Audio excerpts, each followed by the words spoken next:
او اعتکاف مقصد څه دی؟ نبی علیہ السلام فرمائی تحروا لیلۃ القدر فی العشر الاواخر من رمضان. اعتکاف ته چې کینې نو تاسو په آخري عشره کې د قدر د شپې تلاش وکړئ چې تاسو ته د لیلۃ القدر د شپه حاصل شي او بده کې عبادت وکړئ.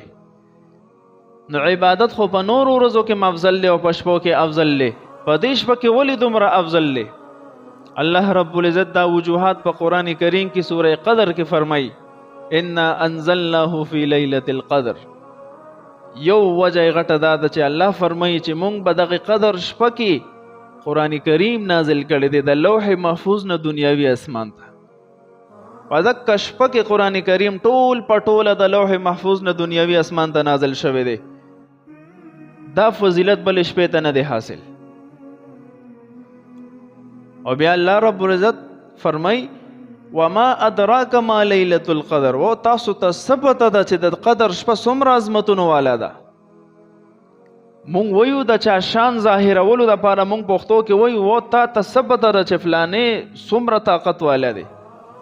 الله رب العزت فرمای تاسو ته ثبت ده، یعنی د دې علم تاسو ته دنیا کې نشي کېدی چې کله د مرګ نه پس تاسو حقیقي سترګه کولو شي او بګورئ چې بدې شپه کې چا عبادت کړي هغې ته څه ملاویږي، د دې اندازم تاسو نشه کولی.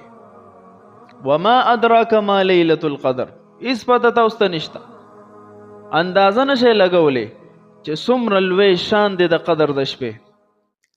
بیا یو جلک ذکر کوي صرف لیلۃ القدر خیر من الف شهر.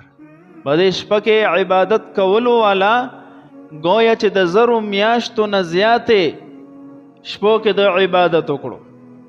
زیاتې څومره دا د الله په علم کې دي. زر میاشتې الف شهر، زر میاشتې عبادت دا زمونږ د وس کار نه دی او نه مونږ کولی شو. او لیلۃ القدر شپه دا صرف د امت محمدیه صلی الله علیه وسلم خصوصیت دی. د دې امت نه مخکې چې څومره امتونه ګڼ شمیر تیر شوي دي هغې ته دا شپه نه وه ورکړی شوې. د دې باوجود که موږ د دې شپې قدر ونه کړو نو دا زموږ د محرومتیا سبب دی.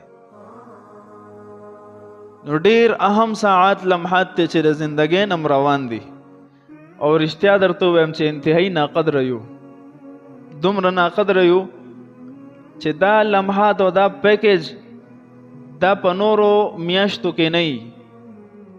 کم لمحات او کم د توبې دروازې چې په دې ساعاتو کې کولو دي که نه، نو دا چې کله سترګې پټې شي بیا پته ولګي. موږ ناقدره یو چې کله رانه نعمت زایله شي که نه نو بیا د هغه نعمت قدر پیدا شي.